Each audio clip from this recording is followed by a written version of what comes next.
After long time welcome to my YouTube channel. म धेरै पछि नयाँ भ्लग लिएर आएको छु। बिचमा विशेष कारणले मैले भ्लग बनाइनँ। आजको भ्लग चाहिँ स्पेसल्ली मुक्तिनाथ विशेष हुनेवाला छ। म चाहिँ ठ्याक्कै अहिले लुम्लेमा छु, पोखराको लुम्लेमा छु। यहाँदेखि म भ्लग स्टार्ट गर्दैछु। यो लुम्ले ठ्याक्कै। अब भ्लग हेर्दै साथ दिनु होला।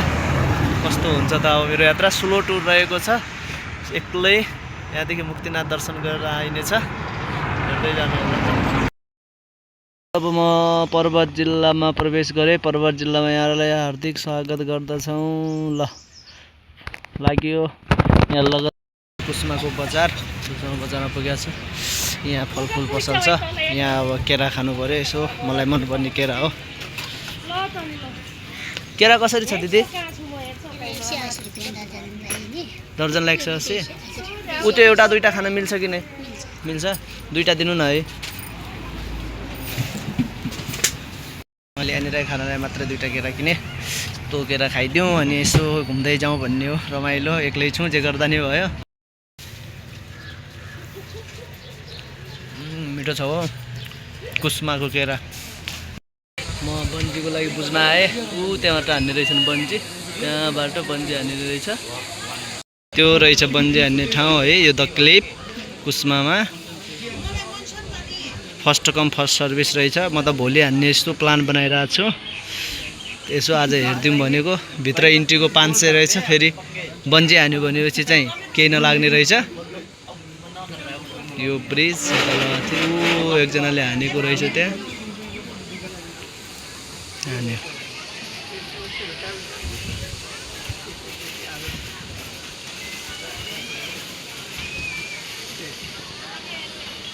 जिल्ला प्रवेशद्वार। ल हामी म्याग्दीबाट गाडी लाग्छ। यो चाहिँ कालीगण्डकी नदी। यस्तो सिरसिर हावा लागेको छ। यस्तो नदी कस्तो अफरोड पनि छैन, कम्प्लिट राम्रो पनि छैन हो। मुस्ताङको यस्तो छ बाटो हेर। अफरोड पनि रहेछ, छेउ पनि छ, रमाइलो पनि छ। New experience. एक्लै रेडबुल खाएर इन्जिन निकाल्नु पर्यो। अब अहिले म ठ्याक्कै पोखरे बगर अन्नपूर्ण गाउँपालिका 6 म्याग्दीमा पुगेको छु। यात्रा जारी नै छ। बवाल राम्रो छ हो भ्यूहरू। त्यस्तै खतम बाटो छ हो। यहाँ पुग्दाखेरि त्यस्तो जाम भएछ। रिस्की हाई रिस्की बाटो। सबसे झर्ना गाइज, हाउ ब्युटिफुल। सबसे झर्ना एउटा सिधै जोमसोम मुस्ताङ। यहाँको पानी यहाँ गइरहेको यस्तो छ।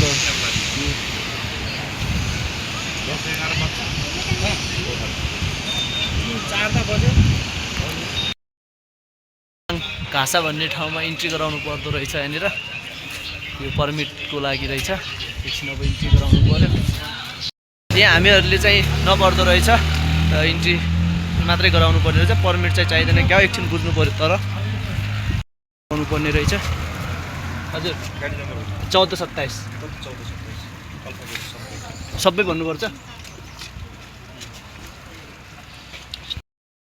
भन्नुपर्दो रहेछ अल्फाबेट सहित। म त बिर्सेको गाइज। अब फेरि भन्छु। प्र 0 012 01 प 1427 1427 भूपेन्द्र सिंह महरा नेपाल। हस्, थ्याङ्क यू। खतरा पानी पर्यो। यही बाटोमै रोकिनु पर्यो। पुरै ज्याकेट भिजेर यस्तो ज्याकेट भिजिदियो। चाँडै पनि पर्यो। यस्तो छ।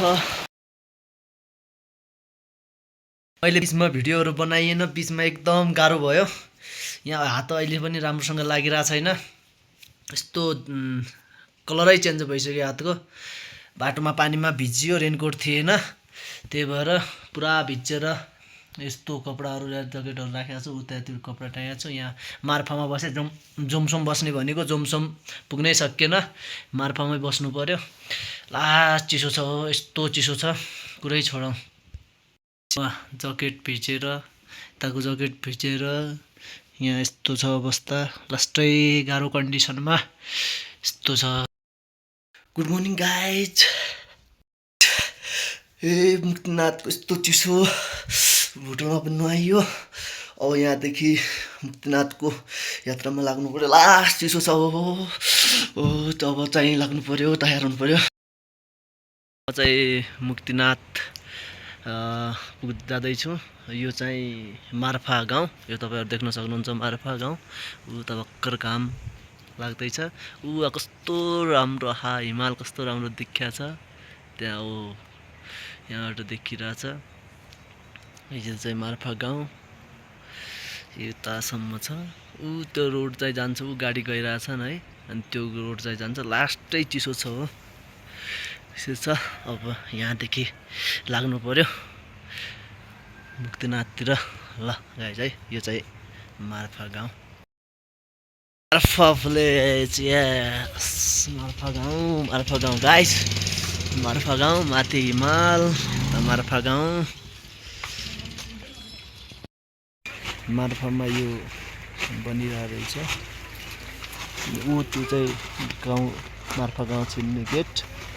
अनि त्यहाँ माथि हिमाल छ। अब म पुगिहालेँ आयो। जमसम अगाडि अलि जमसम छ। यहाँदेखि यस्तो राम्रो हिमाल देखिरहेछ। हिमाल त मजाको देखिने रहेछ त्यहाँबाट। सुरु भएर चाहिँ यो चाहिँ ट्याक्कै बजार सदरमुकाम, मुस्ताङको सदरमुकाम जमसमै बजार।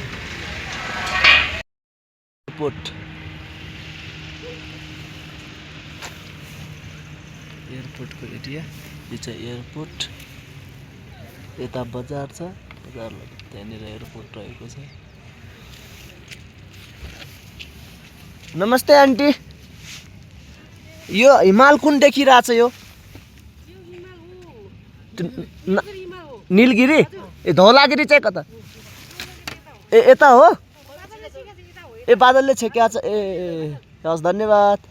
ए यो चाहिँ नीलगिरी हिमाल रहेछ। अनि यता बादलले छेकेको चाहिँ धौलागिरी।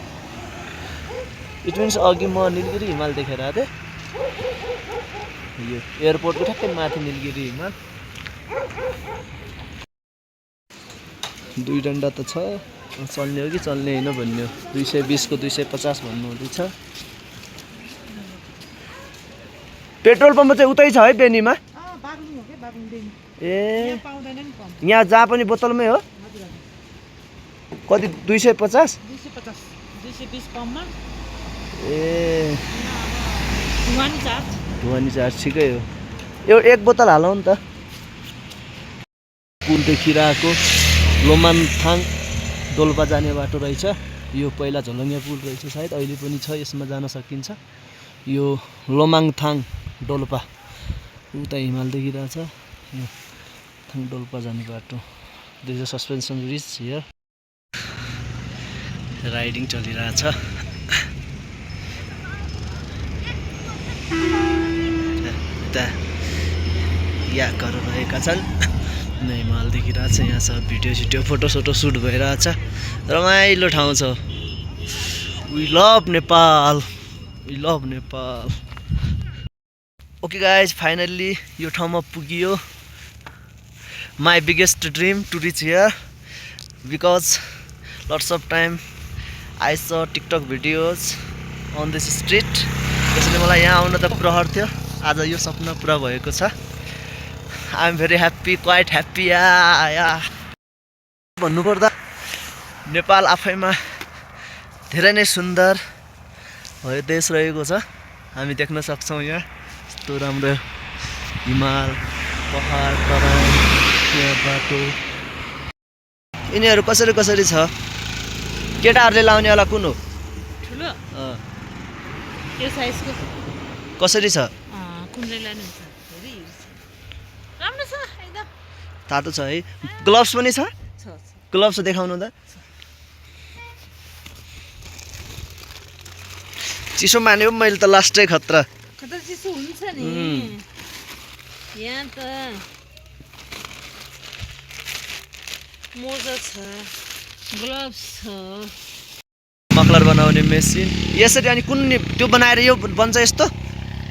त्यो बनाएर अहिले बनेको यस्तो। ए त्यस्तोवाला बन्छ। ए हुन्छ, यहाँ चिर्न यही लगेर जानु पर्यो। यो कसरी छ नि मुक्तिनाथ? यसको 600 हो, 500 मा दिन्छु। ए हो, बिहान बिहान। ल पर्दैन है यहाँ राम्रो छ नि। पानी? पानी पर्नु पनि हिजो अस्ति पानी परेको। ए पर्छ पानी, तर कम पर्छ कि परिरहेको छ? कम पर्छ होइन? यसपालि धेरै पर्यो। ए हिजो चाहिँ जाडो छ। नत्र यति बेला त यति जाडो नहुनु पर्ने हो। हो। गर्मी कहिले हुन्छ? वैशाखमा गर्मी हुन्छ? हुन्न। हो। हामीले त्यो सागसब्जीहरू नि रोप्न थालेको जेठदेखि मात्रै। ए जेठमा अहिले रोपेको त्योहरू सागहरू अलिअलि खानुहुन्छ। ए जाडो छ नि, गाह्रो छ यहाँ बस्नाले बाबु। धेरै गाह्रो छ नि यो घर हजुर र? हजुर। ए यो देखिन लगा हिमाल कुन हो दिदी? त्यो हिमालहरूको नाम म थाहा छैन। ए अब कति टाढा छ? त्यो चाहिँ यहाँको हो भन्छ। ए अब कति टाढा छ मुक्तिनाथ? बाइकमा 20 मिनेट, हिँडेर 20 मिनेट, हिँडेर 20 मिनेट। अझै 20 मिनट छ? नजिकै हुनु त। मलाई लास्ट चिसो लागिसक्यो क्या, त्यही भएर भनेर। हुन्छ दिदी भन्ने रहेछ। यहाँदेखि हिँड्दै अब फटाफट हिँडेपछि 20-25 मिनट नत्र 1 घन्टा लाग्छ अरे। यहाँ प्रिकसनहरू के हामीले अवाएर हुने भनेर लेखेको छ। यस्तो छ। अब ल जर्नी स्टार्ट गरौँ। चिटिक्क घाम चाहिँ लागेको छ, तर सास फेर्न चाहिँ गाह्रो हुँदो रहेछ हिमालमा। त अब कति टाढा छ हिँड्दैछौँ हामी। घाम लागेको छ, तर सास फेर्न गाह्रो हुने पर्यो। 250 भन्नुभयो है? अगरबत्ती मात्रै पनि छ? यो मात्रै लान मिल्छ। कति पर्छ त्यसलाई? ए ल मलाई एउटा सेटै दिनु न है। अनलाइन हाल्न मिल्छ भन्नुभयो? ए हस् हस् ल। ओके ल। कति छ अब? यहाँदेखि टाइम लाग्छ? 20 मिनट लाग्छ। 20 मिनट लाग्छ? ए हस्। यहाँदेखि सुरु भयो। सिँढी रहेछ, मुक्तिनाथ वहाँ छ। यहाँदेखि सिँढीहरू रहेको छ। ए भिडभाड रहेछ आज पनि, कडा भिडभाड छ। पुग्यो मुक्तिनाथ गेट। यहाँ अलमोस्ट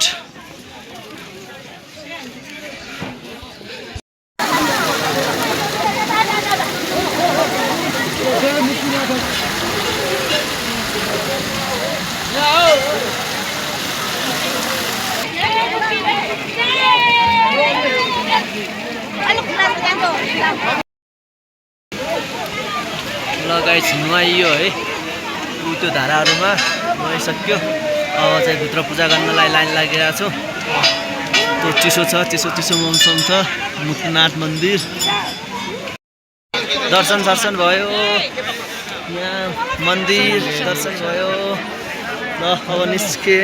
ओम नमो भगवते वासुदेवाय। नारायण नारायण। जय श्री कृष्ण।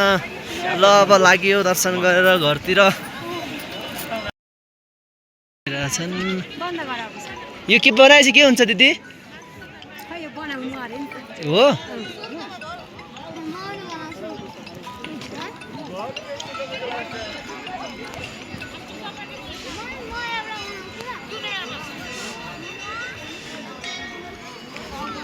यो बनाएछ क्या होता है? घर आपका भी बन जाएगा जल्दी। अच्छा ऐसा है? ओ ए यस्तो बनाएपछि घर बन्ने रहेछ हाम्रो पनि। ल म पनि बनाउँछु नि त त्यसो भए। यस्तो बनाएपछि चाहिँ हाम्रो चाहिँ छिट्टै घर बन्ने रहेछ। ल म पनि घर बनाउँछु भनेर सोचिरहेको छु। अब कताबाट स्टार्ट गर्ने त्यो सोचिरहेको छु। ऊ त्यहाँबाट बनाउन सुरु गरौँ न। म यसबाट जग बनाउँछु। यसलाई चाहिँ यो चाहिँ मेन जगको पात्र बनाउँछु म। कहाँनिर घर बनाउने भन्दाखेरि यहाँनिर बनाउनु पर्यो। ल म यहाँ बनाउन सुरु गर्छु त है। यो भयो। त्यसपछि अब टाढाबाट बोक्नु पर्यो। ल घर ल मैले आफ्नो घर बनाएँ ल गाइज। यहाँ बुद्ध भगवानको मन्दिर माथि यस्तो छ अनि त्यहाँ मुक्तिनाथ मन्दिर छ है, त्यहाँ मुक्तिनाथ, यहाँ बुद्धको यो यस्तो छ नजारा, राम्रो छ त्यो होस्। वाउ छ त्यहाँ भेडाहरू चढ्दैछन्, यो भेडा त्यो ग्वालो पनि रहेको छ, यस्तो छ है नजारा। ए चिल छ, हावा चाहिँ कति बेला चल्दो रहेछ हौ, सिरसिर सिरसिर। अब खुसी छौ नि? म शालिग्राम चाहिँ लिन्न है, मैले उता लिइसकेँ। कतिमा पर्छौ? ओ यो कति हो पैसा चिन्यो? 10 रुपियाँ हो, चिन्छौ है। अब 2बाट 3मा जाने, कति बेलासम्म गर्छौ? यो शालिग्राम कताबाट ल्याएको? बगरबाट आफैले ल्याएको? ए उनीहरू को हुन्? ए दिदी दाइ हो। ए घर कता हो? ए ल राम्रोसँग बस्छ है। मुस्ताङ घुमेर आयो अहिलेसम्म, भ्लग हेरेर साथ दिनुभयो धेरै धेरै धन्यवाद। अब नेक्स्ट भ्लगमा भेटौँला, नेक्स्ट भ्लगमा म बन्जीवाला भ्लग लिएर आउनेछु।